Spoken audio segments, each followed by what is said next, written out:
संग्रह शहर की अनाज मंडी में किसानों, मजदूरों और व्यापारियों ने की किसान महापंचायत। पहुंचे किसान नेता राकेश टिकैत और अन्य किसान नेता। केंद्र सरकार के 3 काले कानूनों के खिलाफ महापंचायत में अन्य किसान नेताओं ने सभा को संबोधित किया। था वो 1 महीने की सैलरी में 1 क्विंटल गेहूं नहीं खरीद सकता था। भट्टे की जो ईंट आती थी वो 1 क्विंटल गेहूं में 2500 ईंट आ जाती थी। 30 रुपए की 1000 ईंट आती थी। तो उन्होंने क्या चलाया, उन्होंने कहा कि अब ये जो आंदोलन चल रहा है, अब आम जनता समझ जाए ये आंदोलन चल रहा है कि 3 क्विंटल गेहूं में 1 तोला सोना है, तो गेहूं का रेट ये 18,000 रुपए क्विंटल मांग रहे हैं। इनसे जनता दूर हो, इनके खिलाफ आंदोलन करो। ये तो 18,000 रुपए क्विंटल गेहूं का भाव मांग रहे हैं। मतलब ये पूरा हार्डलाइन चलाई उस चैनल ने। अरे हमने कहा कि ये तो अगर हमारा हिसाब करना है तो हमारा ये बैठता है, हमारे बुजुर्गों को अनपढ़ रखा, हिसाब किताब में गलती आपने करी। हम तो आज मिनिमम सपोर्ट प्राइस मांग रहे हैं। आज हम 2000 रुपए का अगर भाव मांग लिया जो सरकारी रेट है, तो क्या गुनाह कर दिया हमने? हमको तो मांगना चाहिए बाजार भाव पे। अगर कीमतें बढ़ी है देश की, तो किसान की फसलों की कीमतें क्यों ना बढ़े? लेकिन जो लुटेरे हैं, जो आपकी फसलों को आधे रेट में लूटते हैं, वे नहीं बढ़ाएंगे आपकी फसलों की कीमतें। 100 दिन से ज्यादा लोग बटे 250 से 300 लोग हमारे वहां हो गए किसान। लेकिन किसान तस्मस, वो सरकार तस्मस नहीं हो रही। और बड़ा आंदोलन करना पड़ेगा। प्रधानमंत्री ने कहा कि अपनी फसलों को कहीं पर भी बेच लो। ये शुरुआत अब होगी। हमने भी कह दिया कि कहीं पे ही बेचेंगे, हम भी अपनी फसलें कहीं पे भी बेचेंगे। तो अपनी फसलों को किसानों को ले जाना पड़ेगा। हरियाणा बॉर्डर आपके नजदीक है, इनके यहां ले जाना पड़ेगा अपनी फसलें। इनके डीएम के ऑफिस में ले जाना पड़ेगा, एसडीएम के वहां पे ले जाना पड़ेगा। दिल्ली में पार्लियामेंट पे जाएंगे। अब की बात तो झूठू कहा में कि किसान लाल किले पे गया, हमने ये लाल किले पे। अरे हम जाके जहां कानून बने हैं, जिस दिन संयुक्त मोर्चा तय करेगा तारीख, अब क्या कह के आपके पार्लियामेंट पे जाएंगे, अपनी फसलों को लेकर जाएंगे, वहां पे ही बेचने का काम करेंगे। प्रधानमंत्री ने कहा कि कहीं पे भी बेच लो। हमने कहा कि पार्लियामेंट से बढ़िया कोई मंडी नहीं हो सकती। नई कानून तय हुए हैं, पार्लियामेंट पर तय हुए हैं, वहीं बेचेंगे। उन ट्रैक्टरों को कोई रोकेगा तो जो भी विभाग रोकेगा वो भी कान खोल कर सुन लो।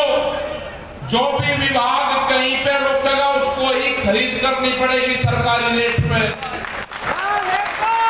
अपनी खाद, अपनी मच्छरदानी, अपना ट्रैक्टर, खाने पीने का राशन आपको रखना पड़ेगा अपने ट्रैक्टर में।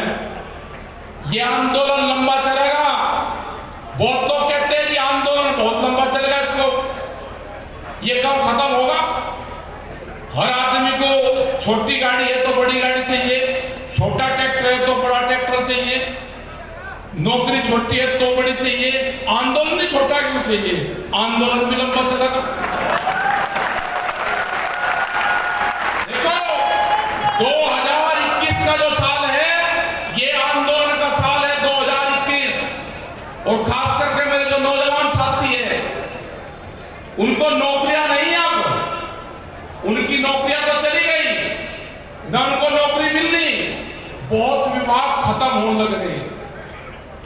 रेलवे दिखने में ही लगेगी कि बहुत बड़ी वो है। 4.5-5 लाख कर्मचारी अगले साल तक रेलवे से हट जाएंगे।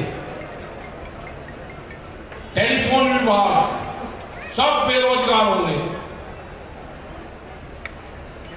बहुत है, एफसीआई भी खत्म होगी, तो सब खत्म होंगे, प्राइवेट उसमें जाएंगे।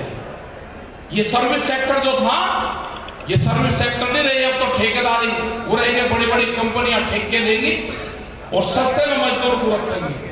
वो आंदोलन भी नहीं कर सकते। क्योंकि जो श्रम कानून थे उसमें चेंज कर दिया गया। अब कोई यूनियन नहीं बना सकता, ना कोई परमानेंट होगा। बैंक वाले हड़ताल पे हैं, तो क्या होगा देश का? देश में क्रांति आएगी। ये जन क्रांति है और इसकी बागडोर किसान के हाथ में है। किसान के हाथ में है इसकी बागडोर। किसान ही इस जन क्रांति की अगुवाई करेगा। आपके साथ में सब लोग लगेंगे। जो छोटे दुकानदार हैं यहाँ पे, जो शहर में दुकान करते हैं, उनका कितना बड़ा उनका योगदान है। वो एक दुकानदार 50-100 लोगों को उधार सामान देता है। उसको लगता है कि जब फसल आएगी, तनख्वाह आएगी, तो जब इसकी तनख्वाह आएगी तो मेरे पैसे ये दे देगा। 2 मॉल एक शहर में खुलेंगे, एक शहर के दुकानदार खत्म। ये होगा। क्या होगा? महंगाई का हाल, डीजल का क्या हाल है, पेट्रोल का क्या हाल है। और यहाँ पर तो संगरिया में तो और भी इलाज है आपका। यहाँ से हरियाणा 3, 4, 5 किलोमीटर, वहां पर यहाँ पर 10 रुपए का अंतर डीजल में। भाई क्या होगा? ये पुलिस फोर्स के लोग यहाँ पर खड़े हैं, सबसे ज्यादा ड्यूटी देते हैं लोग। लेकिन जो MP, MLA, विधायक होंगे, जब अपना कानून बनाते हैं, पेंशन कितनी चाहिए, कोई रोला रुक्का नहीं करता पक्ष विपक्ष का, कितनी कर दो पेंशन। लेकिन कर्मचारियों को पेंशन नहीं, उनकी पेंशन बंद करो। ये नहीं अब यहां पर होगा। या तो उनकी भी पेंशन बंद होगी या इनके कर्मचारियों को भी मिलेगी। जो पुलिस के जवान हैं, जो खास करके स्टेट 2 की नौकरी जो करते हैं, उनका अगर क्वार्टर आप देख लोगे, वे अपने माँ बाप को, अपने रिश्तेदार को, अगर कोई उनके क्वार्टर पे कोई गया है अपने पुलिस के रिश्तेदारों के वहां, तो बता दें वो लेकर नहीं जाएगा आपको अपने घर पे। क्योंकि एक कमरे का छोटा सा मकान है उसको शर्म आती है। अपने माँ बाप को भी अपने मकान पे ले जाते हैं पुलिस को, जवान को शर्म आती है। भारत सरकार को कहा कि इनको कम से कम 1500 स्क्वायर फीट का 2 कमरों का मकान दे दो इनको। आप इनसे ड्यूटी चाहिए जोधपुर के किसी कोने में लगवा देना। इनके बाल को जब ये पढ़े, जब स्कूल में जाएं, ये जिस मकान में रहे तो उनमें हीन भावना ना आए। ये मेरा इतना सा मकान है, मेरा जो दूसरा दोस्त मेरा स्कूल में पढ़ता है उसका बहुत बड़ी उसकी कोठी है। इनकी सैलरियां बढ़नी चाहिए। इनकी जो फोर्सेस के लोग हैं, जो नौकरियां दे रहे हैं, कुछ जवान के फोन आए, उन्होंने कहा कि हम किसान संगठन के उसमें नौकरी छोड़ रहे हैं। हमने कहा कि ये गलती मत करो, अपनी नौकरी करो, बेरोजगार हो जाओगे, हमारे चक्कर में मत आओ। हम आपकी लड़ाई, आप बॉर्डर पर लड़ाई लड़ो, आप सीमाओं की रक्षा करो, किसान देश की रक्षा करेगा अंदर से। हमने तो पहले ही कहा कि हमारा जो टैंक है, जो देश के अंदर सीमाओं में चलेगा, वो ट्रैक्टर चलेगा, वही किसान का टैंक है। आप सीमाओं की रक्षा करो अपने टैंक से, हम देश की रक्षा करेंगे अपने ट्रैक्टर से। ये कह रहे हैं ट्रैक्टर, इन्हें 10 साल पुराना ट्रैक्टर नहीं चल सकता, पाबंदी लगाई। हमने कहा कि दिल्ली की चमचमाती सड़कों पे देश का ट्रैक्टर चलेगा और 26 तारीख में 3.5 लाख ट्रैक्टर दिल्ली की सड़कों पर चलाए। 25 लाख आदमी थे। प्रेस वालों ने कहा कि किसकी जिम्मेदारी, इसकी हमने कहा कि हमने बुलवाया, हमारी जिम्मेदारी है। हमको भगा करेंगे लाल किले पे, हमारे कोई लाल किले पे कोई बिल बने।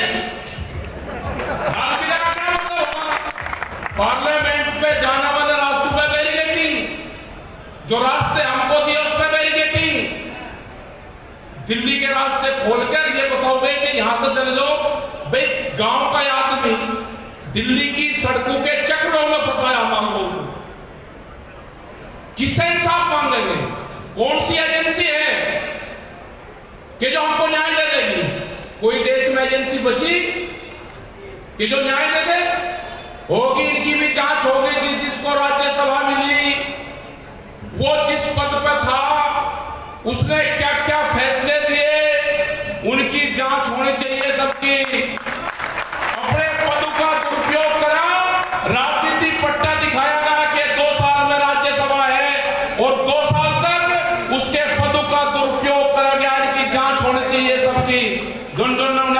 दिए हैं। ये होगा देश में कौन करेगा? किस एजेंसी से बात करें? क्या यूएनओ में जाएगी? यूएनओ में जाए हम लोग, जब ही देश मानेगा।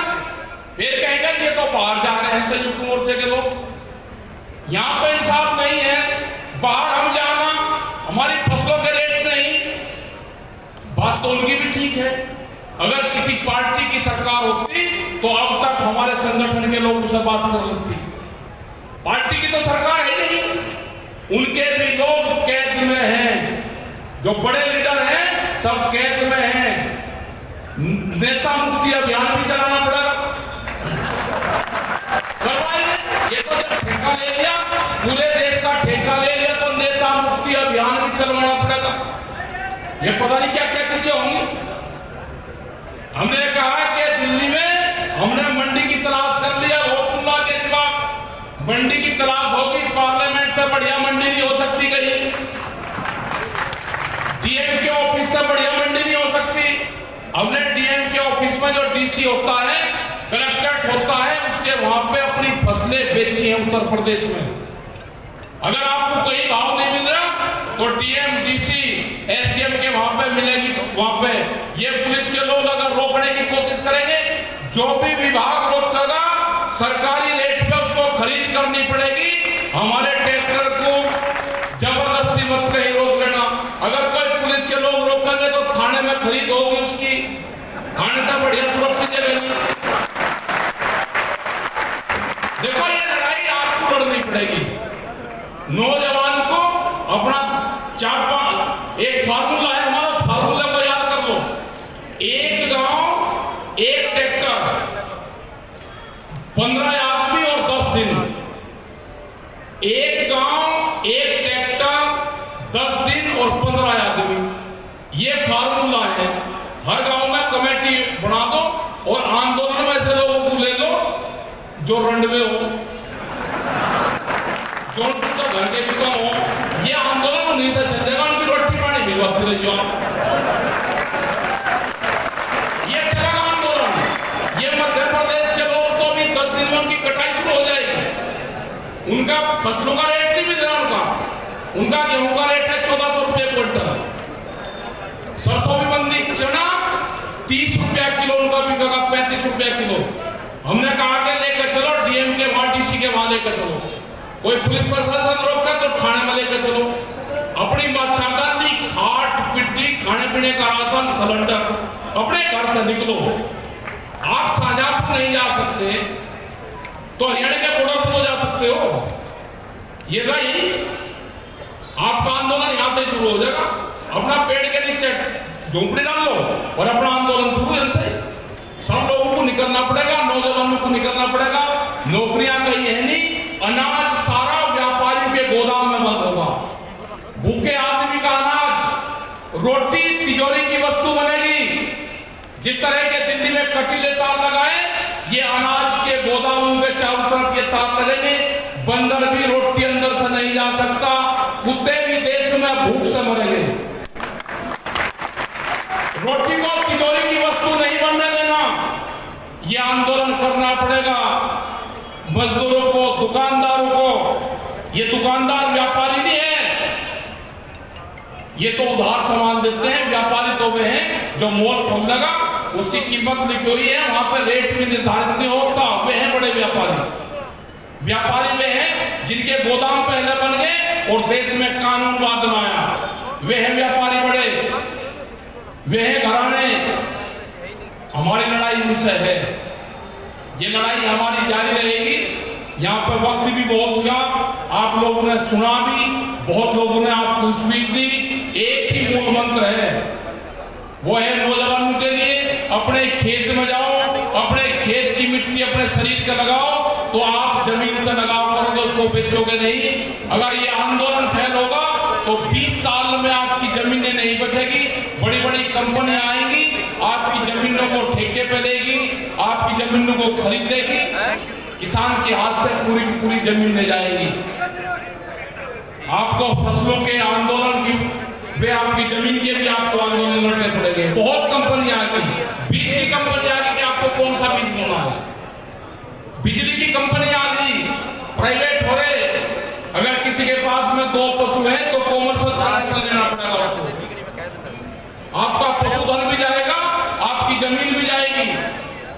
सारे काम आपके लिए होंगे। तो नौजवानों से है, मेरे बुजुर्गों से है कि आंदोलन में हिस्सा लो। अब झंडों का महत्व नहीं रहा कि किसका झंडा लग गया, कहां पे